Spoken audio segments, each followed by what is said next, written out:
सर्वधर्मस्थापकस्तं सर्वधर्मस्वरूपकः आचार्याणां महाचार्यो রামকৃষ্ণায় তে নমো।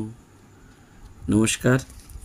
শ্রী শ্রী ঠাকুর, শ্রী শ্রী মা এবং স্বামীজি মহারাজের চরণে ভুলুণ্ঠিত প্রণাম জানাই। দোলের পরের দিনে আজ হোলি। সেই হোলির দিনেও আমরা ভগবান শ্রী রামকৃষ্ণ পরমহংসদেব এবং চৈতন্য মহাপ্রভুর কথাই স্মরণ করব। কেশবচন্দ্র সেন ঠাকুরের মধ্যে চৈতন্যদেবের ভাবের প্রকাশ এবং বিস্তৃততর ব্যাখ্যা দেখে বলেছিলেন, শ্রী রামকৃষ্ণই 19th সেঞ্চুরির চৈতন্য। বাস্তবিক তাই। সাধনার প্রথম অধ্যায়ের শেষে ঠাকুর দেশে ফিরেছিলেন এবং ওই সময় একদিন পালকি চড়ে কামারপুকুর থেকে হৃদয়ের বাড়ি শিহরে যাচ্ছেন। বাংলার গ্রামের সবুজ ধানক্ষেত, নীল আকাশের নিচে বিস্তীর্ণ মাঠ, পাখিদের গান, এইসব দেখে ঠাকুরের মনে মনে আনন্দ হচ্ছিল এবং অনুভূতি হচ্ছিল। ঠিক সেই সময় তার নিজের দেহ থেকে দুটি কিশোর বয়স্ক অতি সুন্দর বালক বেরিয়ে এলো। তারা বনফুল সংগ্রহের জন্য কখনো প্রান্তরে ছুটছে, কখনো বা পালকির কাছে এসে হাস্য পরিহাস করছে। এইভাবে অনেকক্ষণ করার পর তারা ঠাকুরের দেহেই প্রবেশ করলেন। 1.5 বছর পরে ভৈরবী ব্রাহ্মণ এই দর্শনের কথা শুনে বলেছিলেন চৈতন্য ভাগবতের সেই কথা, অদ্বৈতের গলা ধরি কহেন 12 বার, পুনঃ যে করেন লীলা মোর চমৎকার, কীর্তলে আনন্দরূপ হইবে আমার, অদ্যাবধি গৌর লীলা করেন গোড়া রায়, কোনো কোনো ভাগ্যবানে দেখিবারে পায়। ঠাকুর সেই জন্য বলতেন, ভগবানের নাম মাহাত্ম্য প্রচারের জন্যই শ্রী চৈতন্যের অবতারের রূপে আবির্ভাব। শ্রী চৈতন্যদেব ছিলেন সিদ্ধের সিদ্ধ, একই দেহে ভক্তি এবং জ্ঞানের চরম প্রকাশ। ভাগ্নে হৃদয় এবং মথুরবাবুর সাথে ঠাকুর একবার মহাপ্রভু চৈতন্যদেবের জন্মস্থান নবদ্বীপে গিয়েছিলেন নৌকো করে। শ্রী চৈতন্য এবং মহাপ্রভু নিত্যানন্দের মহাপ্রয়াণের কয়েকশো বছর পরেও তাদের ঈশ্বরীয় প্রভাব অনুভব করেছিলেন ঠাকুর এই নবদ্বীপে ভ্রমণ করে। নবদ্বীপের সমস্ত প্রান্তে ঠাকুর পরিভ্রমণ করলেন, অনেক বৈষ্ণব গুরুর ঘরেও গেলেন, কিন্তু কোথাও তিনি উচ্চ আধ্যাত্মিক স্পন্দন অনুভব করলেন না। হতাশ হয়ে ভাবলেন যে তাহলে নবদ্বীপ ভ্রমণ বৃথা। কিন্তু তারপরেই তার এক অদ্ভুত অভিজ্ঞতা হলো। ফেরার সময় যেই তিনি নৌকোয় পা দিয়েছেন, অদ্ভুত এক দর্শন হলো। তপ্ত কাঞ্চনের মতন জ্যোতি সম্পন্ন দুই অতীব সুন্দর বালক দুহাত তুলে নাচতে নাচতে আকাশপথে তাঁর দিকে দ্রুত বেগে আসছেন। ঠাকুর চিৎকার করে বলেন, শ্রী চৈতন্য শ্রী নিত্যানন্দ এসেছেন। মুখের কথা শেষ হতে না হতেই দেখলেন যে তারা ঠাকুরের নিজের দেহেই প্রবেশ করলেন। বাহ্য জ্ঞান হারিয়ে ঠাকুর ভাবস্থ হয়ে গেলেন। শ্রীরামকৃষ্ণ অনুভব করলেন যে নিত্যানন্দের প্রকৃত জন্মস্থান বহুকাল পরে আজকে গঙ্গা গর্ভে রয়ে গেছে। তাই নবদ্বীপে না হয়ে গঙ্গার বুকেই গৌর নিতাইয়ের তার দর্শন হলো। অবতারের শক্তির প্রভাব পূর্ণভাবে প্রকাশ করতে পারেন। গৌর নিতাইয়ের গুণগানে সারা জীবন ওদের সঙ্গে ঠাকুর একীভূত হয়ে গিয়েছিলেন। সেজন্য সিথির ব্রাহ্ম সমাজে গৌর নিতাইয়ের হরিনাম প্রচারের মাহাত্ম্য বর্ণনা করে বলেছিলেন, বিষয়ী লোকেদের টানবার জন্য গৌর নিতাই 2 ভাই মিলে একটা পরামর্শ করেছিলেন, মাগুর মাছের ঝোল, যুবতী মেয়ের কোল, बोल हरि बोल। এই প্রথম দুটির লোভে অনেকে হরি বল বলতে যেত, কিন্তু হরিনাম সুধার একটু আস্বাদ পেলে বুঝতে পারত যে মাগুর মাছের ঝোল আর কিছুই নয়, হরি প্রেমে যে অশ্রু পড়ছে সেটাই। আর যুবতী মেয়ে কিনা পৃথিবী, যুবতী মেয়ের কোল মানে ধুলায় হরি প্রেমে গড়াগড়ি। সেই জন্য ঠাকুর বলতেন, নিতাই কোনো রকমে হরিনাম করিয়ে নিতেন। চৈতন্যদেব বলেছিলেন না যে ঈশ্বরের নামের ভারী মাহাত্ম্য, শীঘ্র ফল নাও হতে পারে, কিন্তু কখনো না কখনো এর ফল হবেই হবে। বাড়ির কার্নিসে কেউ বীজ রেখে গেছে, অনেক দিন পরে বাড়ি ভূমিষ্যাৎ হয়ে গেল, কিন্তু সেই বীজ যখন মাটিতে পড়লো, গাছ হলো, তখন তার ফলও হলো। সেই জন্য ভক্তদের উদ্দেশ্যে ঠাকুর বলতেন, টাকার জন্য ঘাম বার করো, তেমনি হরিনাম করে নেচে নেচে ঘাম বার করতে হয়। এই এবং তিনি ঠাকুর ছিলেন আমরা জানি মা কালীর উপাসক, কিন্তু বৈষ্ণব শিরোমণি শ্রী চৈতন্যের সাথে তিনি একাত্ম হলেন। কারণ ঠাকুর নিজে দেখিয়েছিলেন বা দেখেছিলেন যে নিজের দেহ থেকেই অনন্ত সচ্চিদানন্দ ঈশ্বর বেরিয়ে এসেছেন, কথা বললেন এবং ভক্তদের এই অভিজ্ঞতার কথা বলেছিলেন। সচ্চিদানন্দ বাইরে এলো, এসে বলল, আমি যুগে যুগে অবতার। শক্তির আরাধনা চৈতন্য মহাপ্রভুও করেছিলেন, শক্তিরই অবতার, এই কথা ঠাকুর বলতেন। তাই ভক্তদের কাছে ঠাকুর বলেছিলেন, কালী গৌরাঙ্গ এক বোধ হলে তবে ঠিক জ্ঞান হয়। যিনি ব্রহ্ম তিনিই শক্তি কালী, তিনিই নররূপে শ্রী গৌরাঙ্গ। ভৈরবী ব্রাহ্মণী দক্ষিণেশ্বরে পণ্ডিতদের আসর বসিয়েছিলেন, শাস্ত্র থেকে উদ্ধৃতি দিয়ে ঘোষণা করেছিলেন যে শ্রীরামকৃষ্ণদেবের দেহে 19 প্রকার অষ্টসাত্ত্বিক ভাব দেখা গিয়েছে। সেটা কেবল অবতার কল্প শ্রী চৈতন্য মহাপ্রভুর দেহেই দেখা গিয়েছিল, যিনি বাইরে কৃষ্ণ আর অন্তরে শ্রী রাধার মহাপ্রেমে পরিপূর্ণ। এসব কথা শোনার পর একদিন বটগাছের নিচে বসে ঠাকুর ভাবছিলেন, সত্যিই কি শ্রী চৈতন্য অবতার? হঠাৎ ভাবে দর্শন করলেন গঙ্গার বুক চিরে অসংখ্য কীর্তনের দল কর্ণভেদী সঙ্গীত কীর্তন করছেন উচ্চ রোলে। দেখলেন মাঝখানে নিচে গায়ে দুটি সুন্দর গায়ক। শ্রীরামকৃষ্ণ চিনতে পারলেন শ্রী গৌরাঙ্গ আর নিত্যানন্দকে। সেই কীর্তনের দল তীরে এসে এবার শ্রীরামকৃষ্ণদেবকে ঘিরে নাচতে শুরু করল। আবার কিছুক্ষণ পরে ওই গঙ্গার জলেই সবাই অন্তরিত হলেন। আর একদিন শ্রী চৈতন্যের অবতার স্বরূপ চিন্তা করেছিলেন ঠাকুর। এমন সব সুন্দর দর্শন হলো। দেখলেন মহাকীর্তনের মধ্যে উন্মত্তের মতন নৃত্য করছেন মহাপ্রভু আর শ্রী নিত্যানন্দ। বলরামবাবুকে সেদিন দেখেছিলেন, আর দেখেছিলেন মহেন্দ্রনাথ গুপ্তকে। সেই জন্য ঠাকুর বলেছিলেন না, শ্রী চৈতন্যের অবতার পার্ষদ ছিলেন এঁরা পূর্ব জন্মে। শ্রী চৈতন্য নিত্যানন্দের নবরূপ হচ্ছেন শ্রীরামকৃষ্ণদেব। তাই যে মুহূর্তে কীর্তন শুরু হলো বা শুরু হতো, নদে টলমল করে গৌর প্রেমের হিল্লোড়ে, কিংবা যাদের হরি বলতে নয়ন ঝরে তারা, ভক্তরা শ্রীরামকৃষ্ণ দেহে এই দুই মহাশক্তির জাগ্রত প্রকাশ দেখতেন। ভক্ত দেবেন্দ্রনাথ মজুমদারের ভবনে খোল করতাল নিয়ে কীর্তন হচ্ছে। কীর্তনিয়া গান গাইছেন, কি দেখিলাম রে কেশব ভারতীর কুটিরে, অপরূপ জ্যোতি শ্রী গৌরাঙ্গ মূরতি, দুনয়নে প্রেম বহে শতধারে। ঠাকুর সমাধিস্থ, স্পন্দনহীন দেহ, অনেকক্ষণ স্থির হয়ে রয়েছেন। যোগিনমার বাড়িতে যেদিন গিয়েছিলেন, এক দিব্য আনন্দের বন্যা। শ্রীমকে ঠাকুর জিজ্ঞাসা করেছিলেন, আচ্ছা তোমার এসব দেখে কি বোধ হয়? মাস্টারমশাই সঙ্গে সঙ্গে বললেন, যীশুখ্রিস্ট চৈতন্যদেব আর আপনি এক ব্যক্তি। ঠাকুর আনন্দে বলেছিলেন, এক বই কি, তিনি ঈশ্বর, দেখছো না যেন এর ওপর এমন করে রয়েছে। অর্থাৎ শ্রীরামকৃষ্ণ দেহেই ঈশ্বরের অবতরণ ঘটেছে। সেজন্য শ্রীরামকৃষ্ণ 19th সেঞ্চুরির চৈতন্য। সুরেন্দ্র মিত্রের তৈরি সেই বিখ্যাত ছবি, যা সুরেন্দ্রের পট নামে শ্রীরামকৃষ্ণদেব অভিহিত করেছিলেন, সেখানেও নৃত্যরত চৈতন্য এবং যিশুর সঙ্গে ঠাকুর দণ্ডায়মান। এই ছবি দেখে ঠাকুর নিজেই বলেছিলেন, এই ঠিক ভাব। আর একবার কলকাতার কলুটোলার হরিসভায় গিয়েছিলেন শ্রীরামকৃষ্ণদেব। সেখানে শ্রীমদ্ ভাগবত পাঠ এবং ব্যাখ্যা হচ্ছিল। শ্রী চৈতন্যদেবের জন্য সংরক্ষিত একটি সুশোভিত মঞ্চের আয়োজন করা হয়েছিল।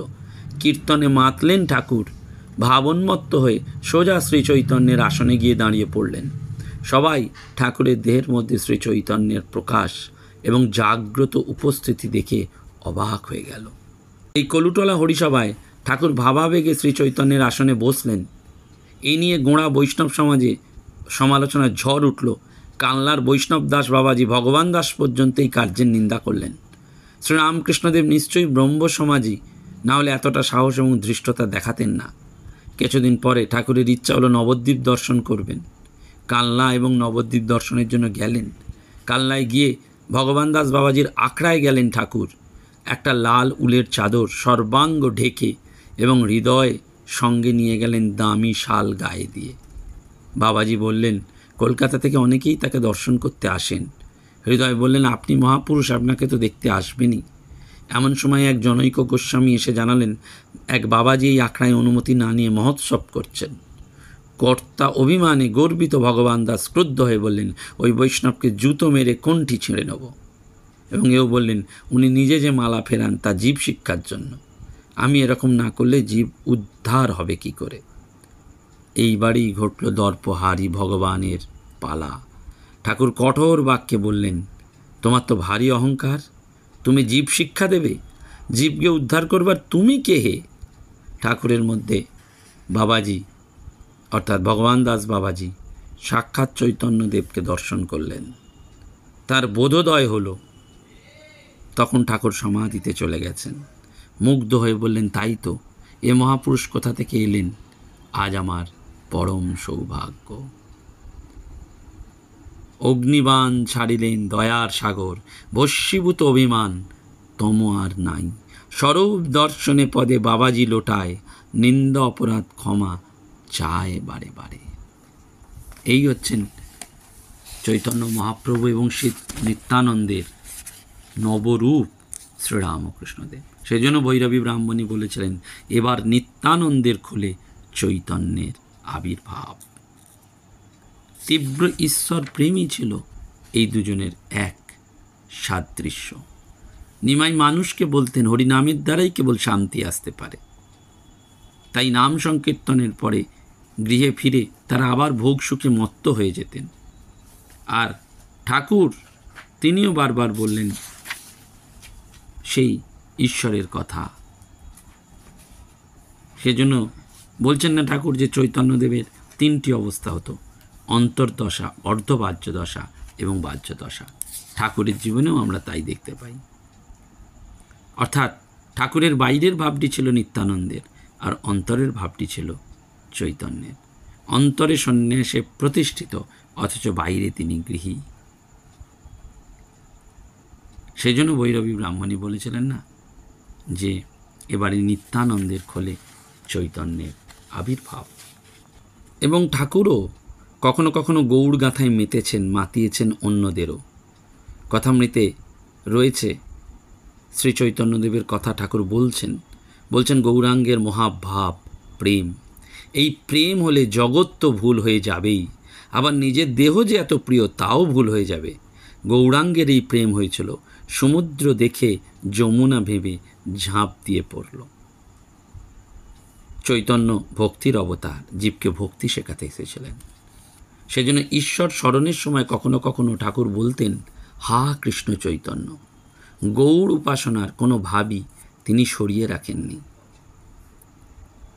এমনকি কোনো ভাব বৈষ্ণব ঘরানায় নিন্দিত হলেও শ্রীরামকৃষ্ণ গৌড় নাগরবাদও অস্বীকার করেননি।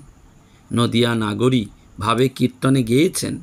কথামৃত পাঠে মনে হয় গৌড়লীলার মধ্যে ঠাকুরের প্রিয় বিষয় ছিল গৌরাঙ্গের সন্ন্যাস বিষয়ক কীর্তন। সেজন্য নিজেও বলেছেন, কামিনী কাঞ্চন ত্যাগ না করলে লোক শিক্ষা দেওয়া যায় না। তাই ভেবেচিন্তে চৈতন্যদেব সংসার ত্যাগ করলেন, তা না হলে জীবের উদ্ধার হয় না। এবং তার ভাব বুঝে গৌরাঙ্গের পদ গাইতে বললে তার ভাইপো রামলাল প্রথমেই গাইতেন, কি দেখিলাম রে কেশব ভারতীর কুটিরে। ভক্ত দেবেন্দ্রনাথকে সংসার ত্যাগ করতে বারণ করে ঠাকুর গিয়েছিলেন, কেন নদে ছেড়ে সোনার গৌর দণ্ডধারী হবি। অর্থাৎ গৌরাঙ্গের ভক্তবৃন্দ, শ্রীবাস প্রমুখ গৃহী ভক্ত কেউ সন্ন্যাসীর চেয়ে কম ছিলেন না। তাদের মতো নির্লিপ্ত সংসারী হওয়ার জন্যই দেবেন্দ্রকে নির্দেশ দিয়েছিলেন ঠাকুর। শ্রী গৌরাঙ্গ এবং নবদ্বীপ সম্পর্কে তো অনেক গান ঠাকুর নিজে গেয়েছেন এবং ভাবস্থও হয়েছেন। তাঁরে কই পেলুম সই, হলাম যার জন্যে পাগল। এমন মধুর হরিনাম জগতে আনিল কে? এ নাম নিতাই এনেছে, না হয় গৌড় এনেছে। এবং সত্যি সত্যিই ভক্তদের দৃষ্টিতে ঈশ্বর অবতার হয়ে আসেন, কিন্তু জ্ঞানীগণ অবতারত্ব স্বীকার করেন না। ঠাকুর মাঝে মাঝে বলতেন চৈতন্য কিনা অখণ্ড চৈতন্য। বৈষ্ণবচরণ বলতো গৌরাঙ্গ এই অখণ্ড চৈতন্যের একটি ফুট। এবং ঠাকুর তিনি বলতেন ঈশ্বর নরলীলা করেন, মানুষে অবতীর্ণ হন, যেমন শ্রীকৃষ্ণ, রামচন্দ্র, চৈতন্যদেব। শ্রী গৌরাঙ্গ বিষয়ক নর্তনে, কীর্তনে, সংকীর্তনে আখর দিয়েছেন, ভাবাবেশে চোখের জলে বুক ভাসিয়েছেন, আবেশে বাহ্যশূন্য হয়ে শ্রীরামকৃষ্ণদেব এবং ভক্তদের ভাবন্মত্ততার চিত্র বহুভাবে অঙ্কিত হয়েছে। কারণ ওই চৈতন্য দর্পণেও আমরা শ্রীরামকৃষ্ণদেবকে যেমন দেখতে পাই। একবার গৌরী মায়ের মনে হয়েছিল যে শ্রী গৌরাঙ্গ কীর্তনের সময় মাটিতে পড়ে গিয়ে যেমন বাহ্যশূন্য হয়ে যেতেন, কই ঠাকুরের তো সেরকম হয় না। সেই দিনই গৌরী মা এবং অন্যান্যদের সঙ্গে ভগবত প্রসঙ্গ করতে করতে ঠাকুর ভাবাবেশে উঠে দাঁড়িয়ে টলতে টলতে কেউ ধরার আগেই মাটিতে পড়ে গেলেন। এমন কোনো দিন হয়নি, কিন্তু সেদিন হলো। তাই রামদত্ত এর কারণ ঠাকুরকে জিজ্ঞাসা করায় তিনি ঈষৎ হেসে গৌরী মার দিকে তাকিয়ে দিলেন। তখন সমস্ত কথা প্রকাশ হয়ে গেল। আর এক ভক্ত মনমোহন মিত্রের মা, তার অনুভূতি হয়েছিল যে দেখো, শ্রীরামকৃষ্ণ সাধু মহাত্মা নহেন, তিনি স্বয়ং ভগবান। শ্রী গৌরাঙ্গ লীলায় উনি শ্রী চৈতন্য মহাপ্রভু রূপে শ্রীধাম নবদ্বীপে আসেন। এই লীলায় সেই মহাপ্রভুই শ্রী দক্ষিণেশ্বরের নবরত্ন মন্দিরে শ্রীরামকৃষ্ণ রূপে আগমন করিয়া জীব উদ্ধার করিতে লীলা করিতেছেন। মনমোহন নিজে মনে করতেন শ্রী চৈতন্যদেবের ভাবধারাকে পূর্ণ করিয়া শ্রীরামকৃষ্ণদেবও নাম সংকীর্তনে মাতিয়া উঠিলেন। হরিদাসী নামে একটি মেয়ে নবদ্বীপ যাবেন বলে কামারপুকুরে এসে রয়ে গেলেন। তিনি ঠাকুরের জন্মস্থানের ধুলি কুড়িয়ে রেখেছিলেন, বলতেন এই তো নবদ্বীপ, স্বয়ং গৌরাঙ্গ এইখানেই এসেছিলেন, আবার কি করতে নবদ্বীপে যাব? শ্রীরামকৃষ্ণদেবকে গৌরাঙ্গের পূর্ণতর মূর্তি মনে করে জগদ্দানের ভক্তরা গান বেঁধেছিলেন, এসেছে প্রেমে মাতোয়ারা এক নবীন গোসাই, একাধারে বিরাজ করে অদ্বৈত গৌর নিতাই। এই গানটি মনমোহন মিত্রের বাড়িতে গাওয়া হয়েছিল। একদিন শ্রীমকে প্রশ্ন করেছিলেন যে ঠাকুর, আচ্ছা এই যে কেউ কেউ অবতার বলে, তোমার কি বোধ হয়? শ্রীম সঙ্গে সঙ্গে উত্তর দিয়েছিলেন, আমারও তাই মনে হয়, যেমন চৈতন্যদেব ছিলেন। পরে ঠাকুর পূর্ণ স্বীকারোক্তি করলেন, হ্যাঁ, চৈতন্যদেব শক্তি চেয়েছিলেন। একদিন দক্ষিণেশ্বরের রামচন্দ্র দত্ত গিরিশ ঘোষকে প্রাণের আবেগে বলেছিলেন, গিরিশ দাদা, বুঝিয়েছ কি এবার একে তিন, গৌরাঙ্গ, নিত্যানন্দ, অদ্বৈত, এই তিনের সমষ্টি পরমহংসদেব, একাধারে প্রেম, ভক্তি ও জ্ঞান। গৌরাঙ্গ অবতারে তিন আধারে তার বিকাশ ছিল। ঠাকুর নিজেও সেটি বলেছেন। 25শে মার্চ 1887 নরেন্দ্রনাথ মাস্টারমশাইকে বলছেন, কেউ কেউ ওকে নিত্যানন্দ বলে খাড়া করেছেন, কিন্তু তিনি কতবার বলেছেন, আমি অদ্বৈত, চৈতন্য, নিত্যানন্দ, একাধারে তিন। শ্রীম কিন্তু মনে মনে ভেবেছেন, ঠাকুর বলেন অদ্বৈত, চৈতন্য, নিত্যানন্দ। অদ্বৈত জ্ঞান হলেই চৈতন্য হয়, তবেই নিত্যানন্দ হয়। ঠাকুরের শুধু অদ্বৈত জ্ঞান নয়, নিত্যানন্দের অবস্থা জগন্মাতার প্রেমানন্দে সর্বদাই বিভোর মাতোয়ারা। আজকের এই পুণ্যদিনে আমরাও তাই মেতে যাই, মাতিয়ে দে মা আনন্দময়ী। নমস্কার, ধন্যবাদ। প্রাণারা